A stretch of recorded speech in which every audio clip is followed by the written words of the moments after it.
Hello, my name's AJ. I live in the northeast of England. Today I'm going to be making some blackcurrant wine. Welcome to the Life's Good.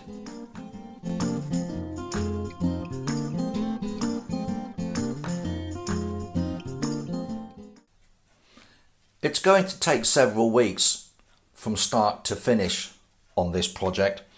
So what I'm going to do is to record each of the various stages in making the blackcurrant wine, put it all together as one video at the end. So you'll note that I will probably have different t-shirts on at various stages during this video. You're going to need a few bits and pieces. Obviously your blackcurrants. I've got 3 pounds of blackcurrants here. You're going to need some brewing sugar, about 3 pounds of sugar. You're going to need some other ingredients as well.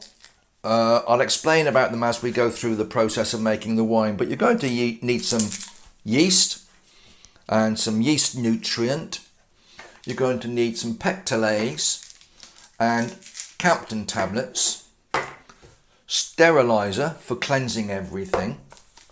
You will also need a spoon, large plastic spoon like this one is ideal, a filter bag. I think someone called this a sparge bag or spargy bag, is that right? It's just a filter, just like a very fine muslin bag.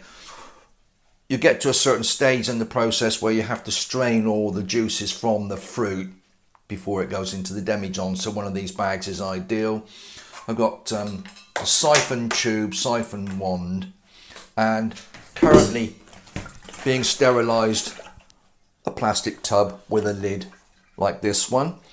And this is going to make about a gallon of wine, which equates to about 6 bottles, I would say. About 6 bottles of wine from 3 pounds of blackcurrants. Of course, later on in the process, you're also going to need a demijohn, like this one. And with the demijohn, you're going to need a little bubbler and bung to seal the top. And ultimately, you're going to need some wine bottles as well. As I said, about half a dozen bottles from this one demijohn. Stage 1 of making the blackcurrant wine is so simple. 1 sterile bucket, rinsed thoroughly. You put your blackcurrants into the bucket. Incidentally, these have come from the freezer. We picked them in the summer. They were cleaned and frozen and kept in the freezer. I've now brought them out. They're slowly defrosting. They'll defrost in a second, because what you're going to add now is 8 pints of boiling water. There's 1.5 pints in this jug.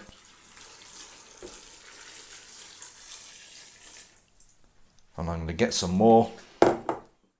That's the 8 pints of boiling water added. And we're going to leave this to one side for a week, 7 days. Just leave it to the fruit to soften, all the flavours and the juices to come out and all mixed together in this bucket. It's 1 week later, 7 days. The tub of blackcurrants has been sitting. I gave it the occasional stir. It's now ready to be put through the strainer bag. And I've got this bucket here, which is, I use this for my home brew, beer making, wine making.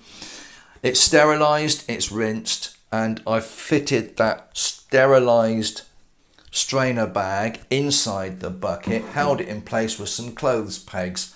And I'm now going to decant all of this through the bag and strain off the liquid. So that's the next step. I've sat the bucket on the floor, safety in mind, And all I'm going to do now, I've noticed a lot of these currants are now on the surface. Very carefully, you want to tip this into the bag. Be careful not to splash your clothes at this point, guys, because this stuff will stain.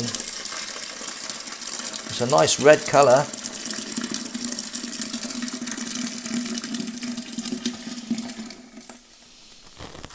There we go. A little bit of gunk in the bottom, nothing too much to worry about. And we need to let that strain through that bag now. Cleanliness is paramount when it comes to winemaking. My hands have been cleansed, I've sterilised them. All of this equipment has been sterilised and rinsed. I've just tipped the mixture through the bag, and I'm now going to remove the bag from this bucket. Just remove these pegs, just use these clothes pegs to hold it in place. And the idea now is to get the last of the liquid out of this bag, and it's just a case of giving it a squeeze.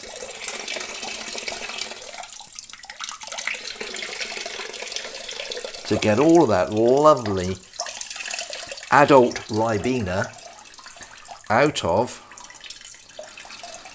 this pulp.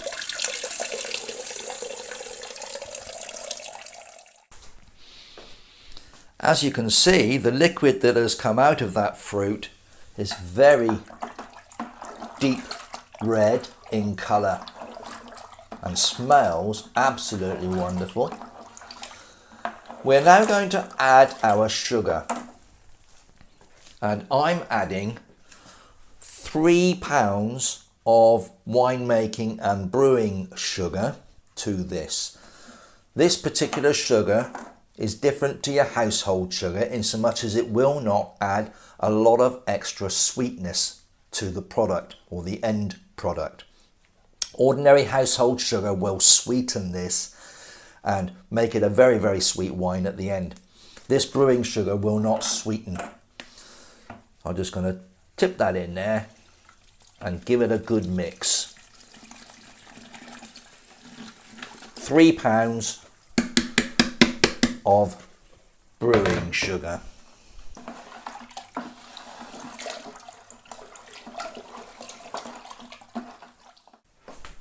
Okay, so giving it a good stir, make sure that all of that sugar is dissolved into this liquid. Now is the alchemy of the whole operation. I'm going to add a teaspoon of pectolaze.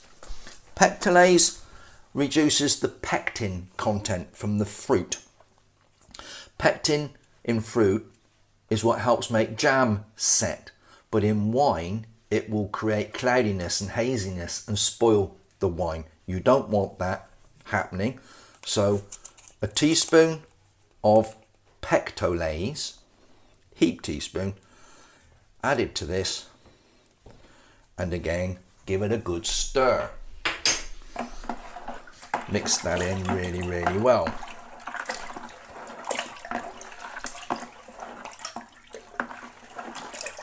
The next thing you need to add is some yeast nutrient. We all need our vitamins, and yeast certainly benefits from a little bit extra nutrient in this liquid, which helps it to work better and longer and help make you or make your wine. So 1 heaped teaspoon of yeast nutrient in there, and again we'll give it a stir.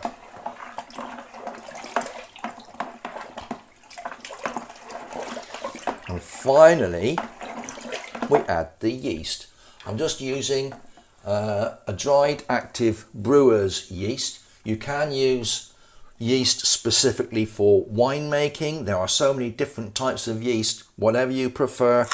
On this occasion I'm just using my bog standard active brewing yeast, and again a teaspoon of that added to here.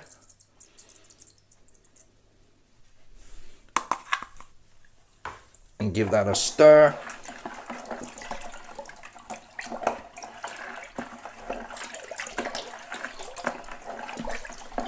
And that for the moment is all that's required. You're going to put the lid on this, add the bubbler to the lid, and put this away somewhere fairly warm is ideal, around about the 18-20 degrees Celsius, and leave this for another week. What you are needing to do is once each of the first 3 days you need to give it a stir. So I'll put this away today, I'll come back tomorrow, remove the lid and give it a stir. I will do the same the second day and the third day, and then leave it for a further 4 days and come back to this next weekend. It's just over a week later, t-shirt number 3, and the wine is now ready to go into the demijohn. Have a look in the bucket and see what it looks like. As you can see, it's a lovely red colour. It smells delicious. It is still working. There is still gases being given off, but it's slowed down considerably. And as I said, it's just over a week later, so we're now going to siphon this from its sediment and put it into a nice clean sterile demijohn. To siphon the wine from the bucket into the demijohn, which I've got below here, I use a siphon tube, which is the flexible part here, and what we call a siphon wand, and it's got this little sediment trap which clips on the bottom, and I've got a little clip which I attach it to the bucket with. So the clip goes on there, the siphon wand goes in the end of the tube. I pop the end of the siphon tube into the demijohn and drop this into the bucket and allow it to just rest on the bottom of the bucket and clip it onto that clip. Now that will hold everything in place here, and I can now commence siphoning. Now you can see the setup. Bucket with the siphon wand inserted, tube coming out, going down to my clean sterile demijohn, and all I have to do is suck on the end of the tube and get that wine flowing from the bucket to the jar. And this is what's left in the bottom. As you can see, there's quite a bit of sediment and gunk sitting in the bottom of this bucket. You do not want to transfer that into your demijohn. The wine is now in the demijohn, and we need to set this aside to let it continue working and ultimately clear. We need to protect it from the air, so we use a bung and a bubbler valve. Nice bung like this sits in the top, and I have 2 types of bubbler that I use. This more traditional one, which is an S-shaped tube, you put some water in, that sits in the top, but on this occasion I'm using this one, and it has a 2-part setup. This part has a tube and an outer reservoir. You put a little bit of water in, you drop this bit over the top, and you insert that into your bung, and the whole thing you insert into the top of the demijohn.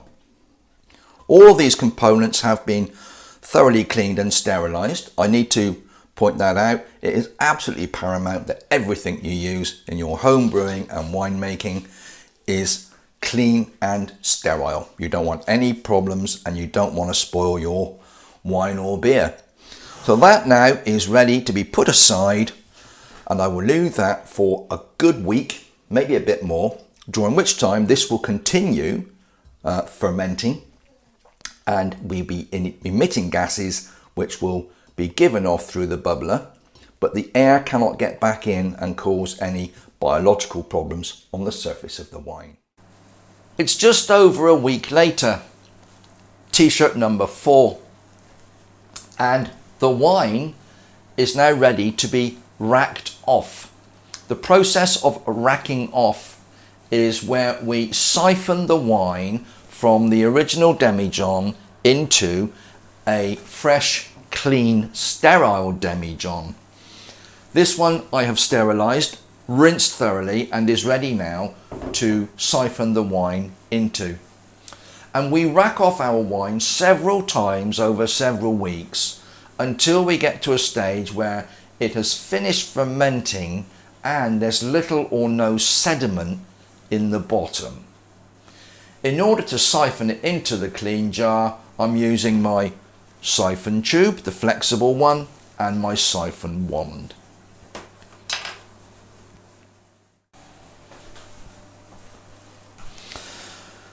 We use the siphon wand with the sediment trap on the bottom and carefully insert this into the demijohn, and you can see it at the front here, and I've got it right down touching the bottom and at the front corner of this demijohn, and I'm going to hold that in place. And this end of the tube is quite simply, you suck on the end of the tube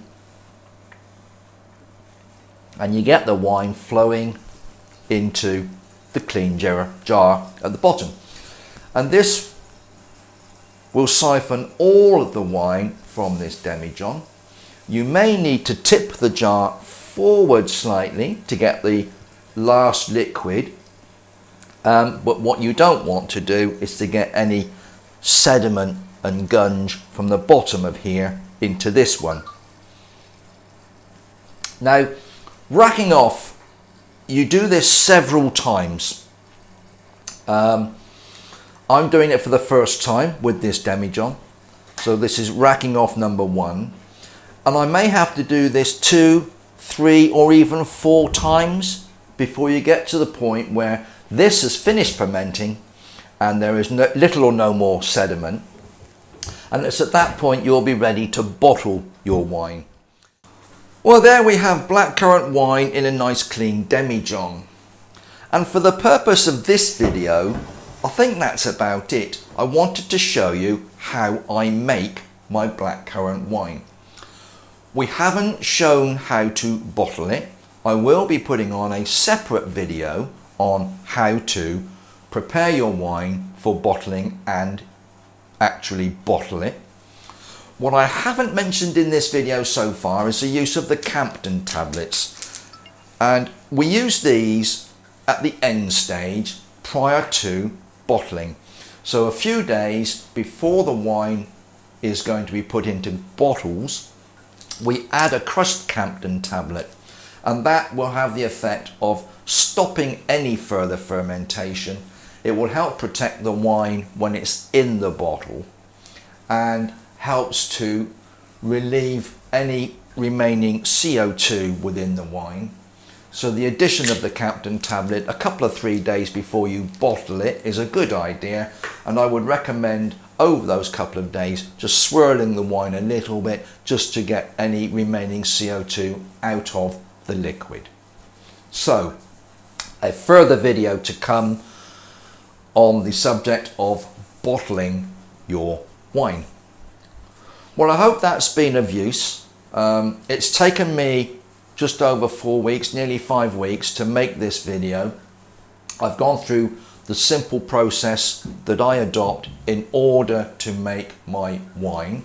It's a very similar process for all of the fruit wines, some variations I have to admit, but on this occasion straightforward, and I hope that you are able to follow my video and indeed make your own blackcurrant wine. Please, if you're not already a subscriber, hit the button in the corner, the subscription button, give us a thumbs up, hit the bell for future notifications, and come back and see us soon. So whatever you're doing, you look after yourselves, you be safe, you be happy. Happy brewing, happy winemaking and beer making, whatever you're up to. And we'll see you again soon in the Life's Good. Bye bye now. Cheers.